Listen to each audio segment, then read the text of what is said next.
আমি অসমীয়া নহওঁ দুখীয়া কিহৰ দুখীয়া সকলো আছে নুগুণো নমস্কাৰ মই জ্যোতিষ্ম পুনৰ আহিছোঁ আপোনালোকৰ মাজলৈ আজি এটা নতুন বিষয় লৈ আহিছোঁ আপোনালোকে থাম্বনেইলত নিশ্চয় দেখিবলৈ পাইছে যে কেনেকুৱা ধৰণৰ হ'ব যে আজি বিষয়টোত লিখা আছে যে আপোনালোকৰ ৰিজাল্ট কেনেকুৱা হ'ব এতিয়ালৈকে আপোনালোকে নিশ্চয় ভাবিছে চাগে আপোনালোকৰ ৰিজাল্ট কেনেকুৱা হ'ব বা যেনেকৈ লিখিছে তেনেকৈ হ'বনে নহ'ব যোনখিনিয়ে ভাবিছে যে এবাৰ বেয়া হ'ব নেকি বা যোনখিনিয়ে ভাবিছে মানে যেনেকুৱা ধৰণৰ লিখিম তেনেকুৱা নহ'ব নেকি সেই ছাত্ৰ ছাত্ৰীখনৰ কাৰণে মই এটা মেছেজ লৈ আহিছোঁ যে আপোনালোকে এটা কাম কৰক যোনটো কাম কৰিলে হয়তো আপোনালোকৰ এই ৰিজাল্ট বেয়া হ'ব বুলিও যদি ভাবিছে বা যদি বেক লাগিব বুলি ভাবিছে আপোনালোকক 100% গ্যাৰান্টি দি কৈছোঁ আপোনালোকৰ ৰিজাল্ট ভাল হ'বই এতিয়া কামটো কি সেইটো সম্পৰ্কে জানিবলৈ আপোনালোকে ভিডিঅ'টো শেষলৈকে চাওক যে প্ৰথমতে দেখুৱাইছোঁ যে আপোনালোকক মই এখন ফটো দেখাবলৈ চেষ্টা কৰিছোঁ ফটোখনত লিখা আছে 5 এই ফটোখন আপোনালোকে 10 জনলৈ শ্বেয়াৰ কৰক আপোনালোকৰ ৰিজাল্ট নিশ্চয় ভাল হ'ব আপোনালোকে বুজি পাইছে নিশ্চয় মোলৈ আহিছিলে কেইখনমান ফটো আৰু মেছেজ নিশ্চয় দিছে মই স্ক্ৰীনশ্বট হিচাপত দেখুৱাবলৈ চেষ্টা কৰিছোঁ যে হেনো 5 লিখি যদি আপোনালোকে 10 জনলৈ সেন্ড কৰে আপুনি যদি বহিখনত একো নিলিখেও খুদা কাগজত থৈ আহে আপোনাৰ ৰিজাল্ট নিশ্চয় ভাল হ'ব আৰু এখন ফটো দেখুৱাইছোঁ এই ফটোখনত আছে যে মা সৰস্বতীৰ ফটোখন আপোনালোকে 20 জনলৈ সেন্ড কৰক মা সৰস্বতীয়ে আপোনালোকে একো নিলিখিলেও ৰিজাল্ট ভাল কৰাই দিব আপোনালোকে এটা সঠিক ৰিজাল্ট কৰিব বুলি আশা কৰিব পাৰি আৰু এখন ফটোৰ মই কথা ক'বলৈ গৈছোঁ যে এই মন্দিৰত ৰিজাল্ট দিয়া আগত আপোনালোকে এগছি বন্তি দিয়ক আপোনালোকক শ্ৰীকৃষ্ণই ঈশ্বৰে নিশ্চয় আপোনাৰ ৰিজাল্ট ভাল কৰিব আপোনালোকে ভাবিছে নেকি এনেকুৱা কিছুমান অদৰকাৰী বুলি কৈছোঁ কিছুমান অদৰকাৰী অলাগতিয়াল মানুহৰ মানসিকতাৰ এই কিছুমান মেছেজ যিবোৰৰ কোনো কাম নাই যিবোৰে কোনো গোটেই দিনটো মোবাইলটোৰ লগতে ব্যস্ত থাকে কাম নাই বন নাই সেই মানুহখিনিয়ে কিছুমান অদৰকাৰী মেছেজ বনাই ছাত্ৰ ছাত্ৰীসকলৰ মাজত বিলাই দিয়ে আৰু সেই মেছেজ সোপাকে ছাত্ৰ ছাত্ৰীসকলে সব ছাত্ৰ ছাত্ৰী বুলি নকওঁ সেই মেছেজ সোপাকে বনাই ছাত্ৰ ছাত্ৰীসকলে 10 জনলৈ শ্বেয়াৰ কৰিবলৈ গ'লে 10 জনলৈ শ্বেয়াৰ কৰে 20 জনলৈ শ্বেয়াৰ কৰিবলৈ গ'লে 20 জনলৈ শ্বেয়াৰ কৰে কিন্তু এইবোৰ কোনো লাভ নাই এইবোৰ কেৱল অসুস্থ মানসিকতাৰ মানৱৰ কিছুমান অদৰকাৰী কাম আজি আপোনালোকে ভাবিছক আপুনি যদি পঢ়িখনত একো নিলিখে আপোনাৰ বেক লাগিব সেইটো কোনো ভাবিবলগীয়া কথা নাই সেইটো আপুনি ৰিজাল্ট চাবৰ দৰকাৰ নাই কাৰণ চক এনেকুৱা সৰস্বতী দেৱীয়ে কোনো যাদু কৰি থোৱা নাই বা 5 লিখিলে বা আমুক নামঘৰত চাকি জ্বলালে এনেকুৱা কোনো যাদু নাই যে আপুনি পাছ হৈ যাব মই এইটো নকওঁ যে ভগৱান নাই ঈশ্বৰ নাই আমাক সৰস্বতীৰ প্ৰতি ভক্তি লাগে ঈশ্বৰৰ প্ৰতি ভক্তি লাগে কিন্তু আপোনাৰ পঢ়াৰ ক্ষেত্ৰত আপোনাৰ নিজৰ ওপৰত বিশ্বাস লাগিব নিজৰ ওপৰত নিষ্ঠা লাগিব কিন্তু তেনেকুৱা ধৰণৰ কোনো কাম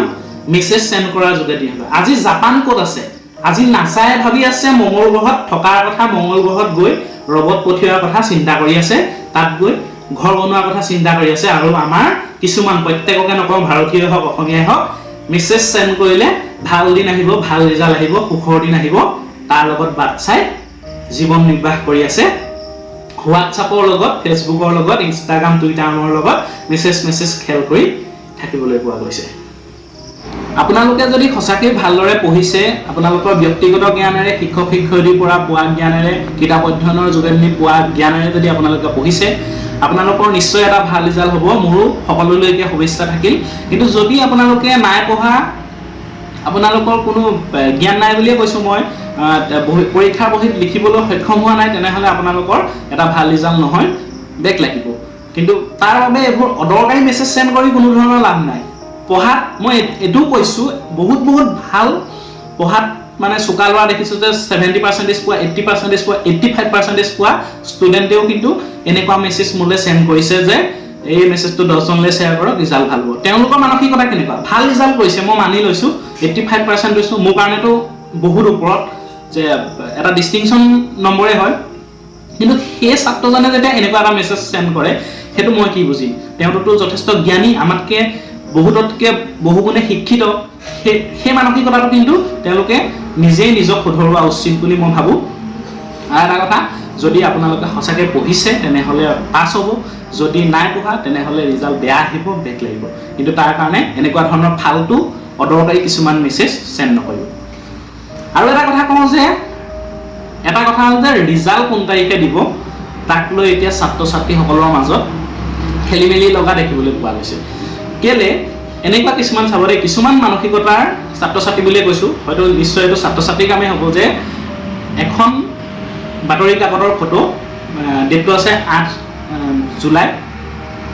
সেইটো হয়তো 2 বছৰৰ আগত বা এবছৰৰ আগৰ বাতৰি কাকতৰ ফটো মাৰিলে দিলে যে তাত লিখা আছে যে মই ফটোখন আপোনালোকক দেখুৱাবলৈ চেষ্টা কৰিছোঁ যে 10 তাৰিখে ৰিজাল্ট দিব। ছাত্ৰ ছাত্ৰীসকলৰ মাজত যে এটা কিছুমানৰ মাজত আনন্দও লাগিছে, কিছুমানে ভয়ো হৈছে, যে বিশ্বাসো আহিছে যে 10 তাৰিখে আমাৰ ৰিজাল্ট দিব। কিন্তু 10 তাৰিখে কোনো ধৰণৰ ৰিজাল্ট দিয়া নহ'লে। মোলৈ বহুতে ফোন কৰি সুধিছে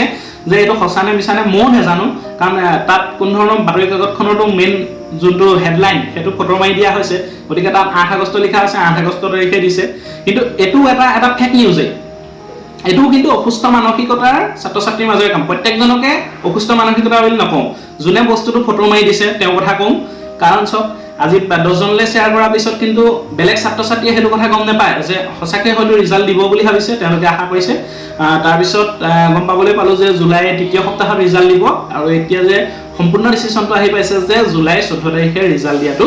খাটাং বুলি জানিবলৈ পাইছোঁ।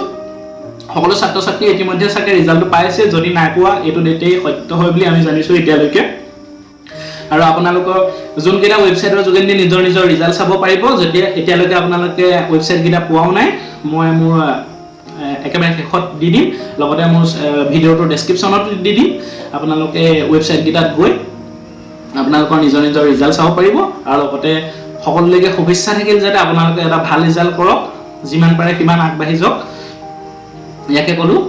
আজিৰ ভিডিঅ'টো আমি ইমানটা সামৰণি মাৰিছোঁ। যদি আমাৰ ভিডিঅ'টো ভাল লাগিছে লাইক কৰিব, শ্বেয়াৰ কৰিব আৰু চেনেলটো ছাবস্ক্ৰাইব কৰিব। আৰু লগতে কাষতে থকা ঘণ্টা আইকনটো আপোনালোকে ক্লিক কৰিব,